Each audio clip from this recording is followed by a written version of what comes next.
Hello guys, welcome to the YouTube channel, and today we'll be discussing about 5 cool Python tips you wish you knew earlier.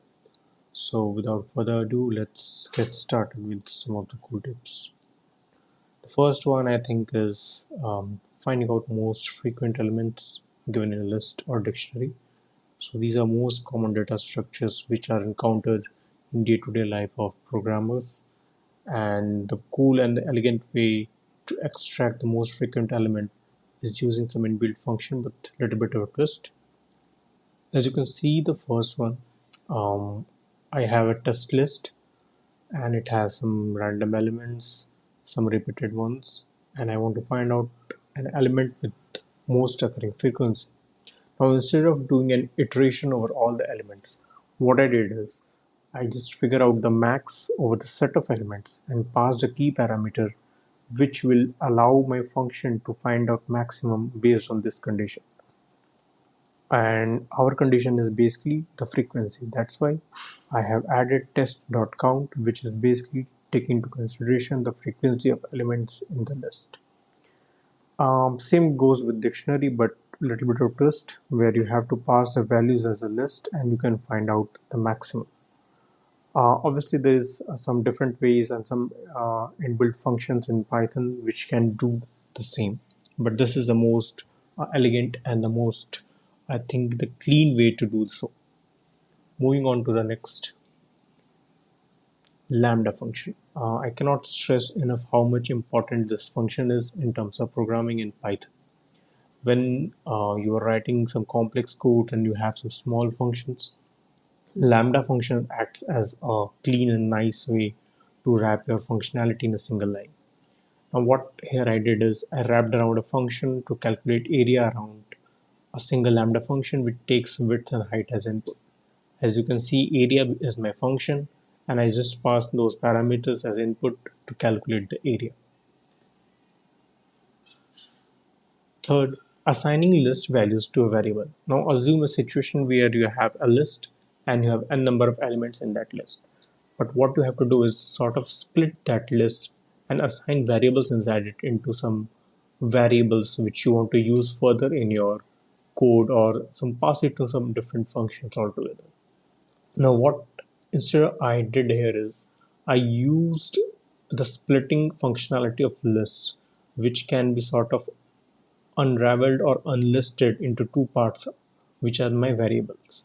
So in the first part, I have sort of unlisted the first element, and the star part 2 has sort of gathered all the rest of the elements. You can split this list into a number of different variables. This is just an example where I have split that list into two variables, and it becomes pretty easy, pretty readable, and you can use the part 1 and part 2 variables wherever you want. Now the fourth one, merge two dictionaries.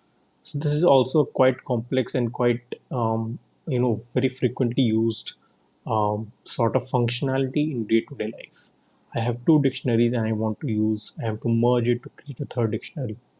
Now, instead of doing a update function where I use dict1 update dict2, which sort of overrides my first dictionary, I want to create a third variable and sort of merge these two dictionaries. I don't want to use a loop. So what I do is simple, a single line of code where I sort of unfold these dictionaries in a very double star way. This is a very Pythonic and very elegant way to do so. And passing n number of dictionaries in a curly braces will create a third dictionary. This is just an example to do with two dictionaries. Now the fifth and the most important is the walrus operator. Now this is an addition to the Python 3.8. If you want to read about what are the cool other stuffs which have been included in Python 3.8, you can visit their official repository and read more about it. Now what this operator does is it is an assignment operator which lets you assign and sort of do a comparative analysis in the same string. As in this example, what I have done is I have taken words and I want to iterate and write a condition on the length of words. So in the line 4, I have not only calculated the length of words, I have assigned it to a variable n, and I have done the comparison also. So I have done three steps in a single line. So this is the most elegant operator, and I'm definitely going to use this operator more and more often in my codes. So that's it for today, guys. I hope you find these 5 tips quite useful. These are not very advanced or very basic, but are very useful when you are writing codes. It can make your code readability very high and solve a lot of your problems. So comment down below if you know some other cool tips from Python, and do like and share this video. Who am I? I am Suvir Verma and I am a data scientist. If you want to reach out to me, please do connect me over LinkedIn and GitHub. I have mentioned the links of this below.